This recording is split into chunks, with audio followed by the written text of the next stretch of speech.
Welcome back to This Day. Joining me now is Carolyn Inman. She's a trustee with the board with the Southern Orange County Community College District. And thank you for joining us today. Thank you. So you have a passion for education. That's true. Where did this love for all this come about? I think it's natural. I used to line up the teddy bears and the dolls in my bedroom and teach them things. So I always wanted to be a teacher. It was just a matter of where or when. And as it turned out, I taught for 40 years. Some of that was leadership, but most of it was in the classroom. Okay. And I figured it out once, about 10,000 students in every grade from kindergarten through community college. So I just kept moving around, and I'd see something that was interesting, so I'd go pursue that, But it's all education, just different forms of it. Oh, that is awesome. Yeah. And you graduated from UCLA, so I Bruins. did. I'm Yeah. actually a Trojan. Uh-oh. But so how did you transition from education to this field, and you love community college? Yeah, I really do. I've always, the second half of my career was community college. And I went there as a full-timer to be in charge of a speech and debate team. That was my true love, and that's what I wanted to do. And it wasn't until after I got there that I realized how incredibly complete the community colleges are. Anyone can come. There's a million programs, all of these different things to do, and it serves so many different kinds of people, and different goals. In fact, that was always my priority when I started to run for trustee, was that every student who came on campus would be able to meet their goal, whatever it was. Because once in a while, somebody will write a report, you don't transfer enough students. Well, that isn't the only thing we do. We have 100, 200 programs between the two colleges. Wow, So that is amazing. That's Yeah. only one of them. I just recently actually was just there at Saddleback this week, enrolling my high schooler to take one of his high school classes at Saddleback, just because he's so highly involved in sports that will help make his schedule not quite so stressful during the school year. So so many different ways that it can be utilized. Yeah. We now have this, well, I shouldn't say we now have it, it's not brand new or anything, but dual enrollment, where students can take both high school and community college at the same time. And we had a number of people, I don't know the number, but we had a lot of people who graduated from Irvine Valley or Saddleback, and the next week they graduated from high school. So, that meant they were studying all the time. But that's, some people want to do that, kind of get the job done and move on, Yeah. And it saves their parents a lot of money. Yeah, that's for sure. So that's good. Now, you're a community advocate. You have things that you have plans for within the community. Right. I've always, I guess it's the speech and debate background and just my natural tendencies. I've always, if I saw something wrong, I want to fix it. If I saw something that's good, I want to make it better. So the main thing I'm doing now is called the Irvine Community News and Views. Okay. And it's a paper. It now has gone digital, however. That started in COVID, and now we're continuing to do it that way. But for the first 5 years of that paper, I wrote a column called School Watch, which was basically about K-12, and then issues like too much screen time or, those kind of issues, teacher shortage. And then when I got this job, I asked if we could change it to Community College Corner. And so now I write about the two colleges and so forth.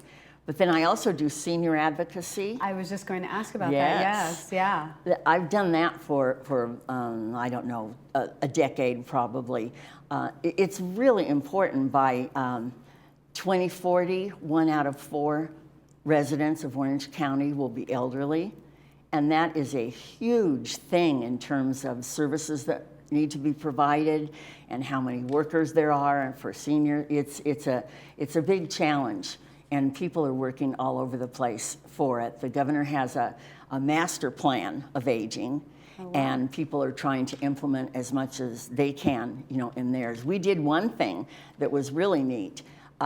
We wrote, there was a lot of money, a few years ago at the end of COVID, and our committee wrote we received some iPads for low-income seniors. Okay. And for Orange County, I think we received 300. Wow. And after we stopped laughing, we said, well, that's not quite enough. Right. So we asked the Board of Supervisors if they would give us 2,200 to make 2,500. And we said, well, maybe they'll give us whatever. We'll see what we can do. We'll ask for what we want and see what happens. And we wrote a really good technology, just a letter. And I got to write it. The committee researched it, but I wrote it. And that night, our chair came back and said they voted the whole thing. All 2,200, it was $2.2 million. Wow. And it included the iPad training, all kinds of things. And that's really important because now doctors are even wanting you to schedule that way. And so what happens to a senior who, I don't like technology. They won't have to have technology. And it's a lot of fun too. Yeah, definitely. Anytime you can learn something new, that's definitely going to help with everything. But I struggle with my own mom. She's the same way. I don't know how to use computers. Right. I don't, and I'm constantly on it's just far enough away that it's a little hard for me to just drive over on a whim, and I'm on the phone, going, gosh, Mom, I wish I knew of a class to get you in to help you learn a little bit more, so you just understood the fundamentals at least. Yeah. Well, this particular program, I can tell you, I can send you information on it if you'd like. Oh, absolutely. It includes some technology lessons before they let you go in and start actually using it. Okay. So it understands that many seniors are reluctant, but now it's almost necessary. Yeah. Yeah, every doctor's appointment she goes to, they're like, check in online or fill out the forms online, and she's like, I don't do computers. So it is becoming more and more challenging, it seems. Yes, it is. Yeah. So, other priorities that you want to do, that you want to accomplish while you're in this position? Well, as I said, my overall priority is that everyone who comes to our colleges gets to achieve what they wanted to achieve. And that's hard because there's a lot of people. But my special things that I like, I'm very partial to foster youth. Oh, really? I had some experiences. I taught at Mount Sac for 16 years, and I had some experiences there, and I realized, I knew it, I'm sure, but I realized by knowing students how hard it was for a foster youth. And so I established scholarships at both colleges in order to help them. And someone said, why did you do that as opposed to something else? And I said, because everybody needs a cheerleader. It's about hope as well as about what actual money you get. And the colleges, I didn't introduce this, these two colleges are, ahead of the game in all ways. So they already had programs, but so I just kind of clicked in to help with that a little bit. And then the second one really is, I'm interested in all the things that help women. Child Development Center at Saddleback. So it's really good if a student can leave the child there, go to class, come back.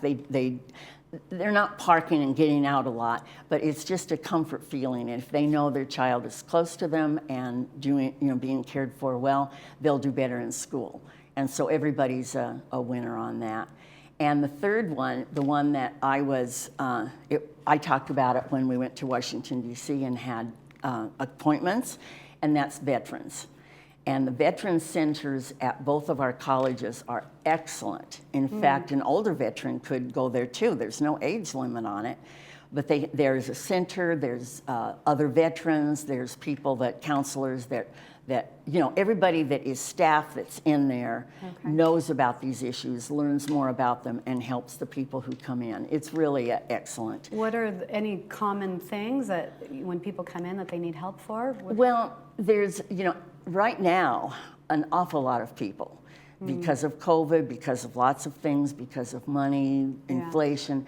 A lot of people have true mental health issues, and that's not the only thing. I don't know why I start there, but they just, many times they miss the camaraderie. When I used to go to Office of the Aging for those meetings, across the hall was an office for veterans, and they all just would sit there and they looked all sad. They were waiting for their appointment or something. When you go into our center, it's a center. There's granola bars if you're hungry. There's, you know, there's people to talk to. There's other veterans. There's counselors. And, you know, they do, there's so many benefits, and a lot of people don't know about hardly any of them. There's all kinds of things that they can get as veterans, and then anything that the school provides, financial assistance, whatever it might be, they of course can apply for those things too. And somewhere along the line, the counselor will say, well, do you want to take some academic classes? And by the time that conversation, usually they will, okay, you know, and they're just doing wonderful things. What about for aging veterans? What types of things could it help for them? You know, I'm not sure exactly, but I think everything that we do would help. There is, I think one of the most important things, and this would be any age, and that is that it's we're called a community college, and within the community college are different communities. And when the veterans find each other, then it's just we had one that testified at a patriotic event last year, and he said he took a class and he didn't talk to anybody and nobody talked to him, and you know, he just took the class, but he was kind of like, I don't know if I'm going to continue this. And someone said, well, you should go to the Veterans Center. Do you know where it is? No. So they took him, and he said, and it was so clear in his voice, he said, I opened the door and I felt at home. He said, I took one look at the place and I went, okay, so now I have a group of people. The veteran has different backgrounds than, you know, an 18-year-old that just graduated from high school. True. So Yes. it's a good thing. Oh, that it all sounds amazing and wonderful. You say you also like to champion the arts. I love the arts. Absolutely love them. I was a music major, then I changed to drama, then I changed to speech. And I had dancing lessons when I was a kid, so, you know. A well-rounded background. Yeah. Yes. I took my granddaughter to see Hamilton on Broadway. And I, you know, once every other year, so my daughter and I like to go to New York City, and so she loves plays, and so this was, of course, you know, she was just like, wow. But what's happening at both colleges, there's a 5-year facilities plan that we just approved last night at our board meeting, and both colleges are doing great things with the arts. Now, Saddleback is 20 years older than Irvine Valley, so many of their buildings need to be replaced for one reason or another. And so they're redoing their entire arts situation. Okay, and now Irvine Valley, where I live real close to there, they're doing it. I think it's amazing. They've taken this land, you know, there's a certain amount, and it's pretty large, and it's going to be called the Arts Village. And they're moving all of the things, you know, art history, graphic arts, dance, music, drama. Drama's already there because there's a performing arts center. And now they're moving all the others in there so that they can collaborate. And there's buildings with a courtyard in between, and it's going to be wonderful. So it's the Arts Village. A whole village. I love that. That's amazing. It's really neat, and you can just drive in. There's no parking fee, you know, for any of these, and it's there, you know. And I know a lot of your viewers already go to the plays, but you know, they should go to more because they're really good. The quality is amazing. Yes, yeah.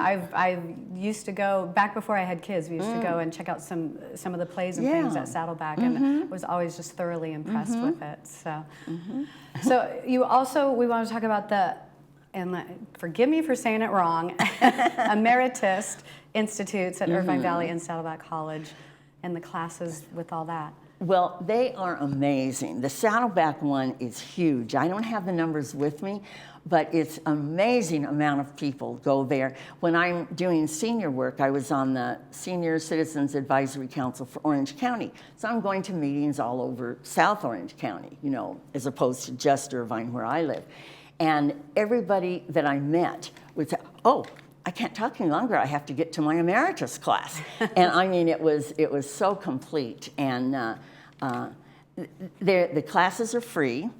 You can go in. It's open enrollment. There's no fee. There's no stress. You just take the class when you want to. And so here on this, it says sessions began June 5th. So are there different sessions, like other ones that start after June 5th as well? Or? No, what happens is that session, as long as there's room, like if I found one that I wanted to take, I kind of missed the June 5th thing, but it's going on until what, July something? July 30th. Yeah, so you still got more than a month. And so I could go in and join the class right now if I wanted to. Okay. Because it's not graded and it's not, they don't have to count for financial purposes or anything like that. You can come. So if someone has a vacation, they go away and they come back. And they're kind of used to that very free-flowing kind of thing. But they're excellent classes. But I also encourage people to try some of the regular classes if they want to.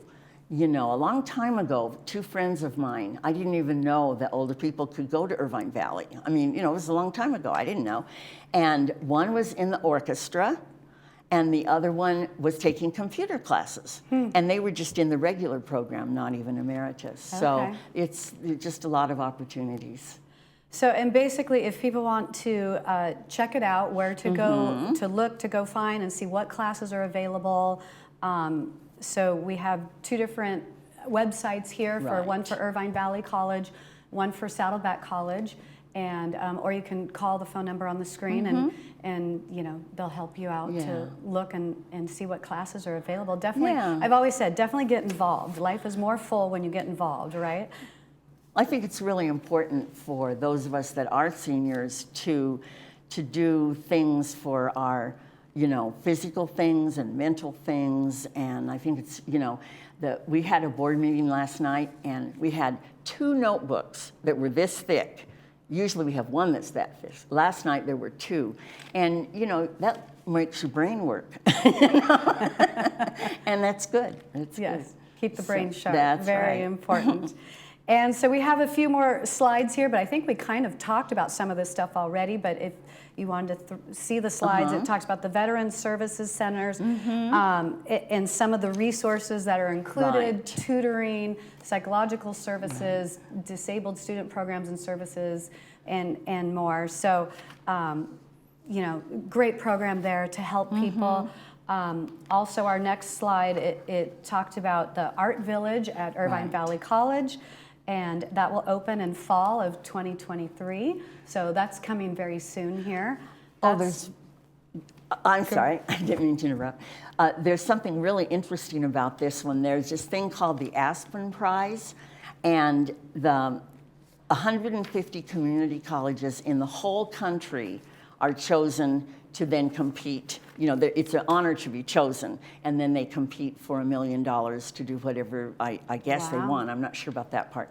But anyway, so 150 for the whole country, 116 colleges in California, and both of our colleges were part of the 150. Wow. That's phenomenal. That is amazing. That both of them made that, because it's a big, huge honor. That is a very big honor. Yeah. Congratulations. That's wonderful. Well, if you have any questions, contact Carolyn. Her email, cinnmon@soccccd.edu. Thank you for joining us today. Stay with us, because we will have more on this day right after this.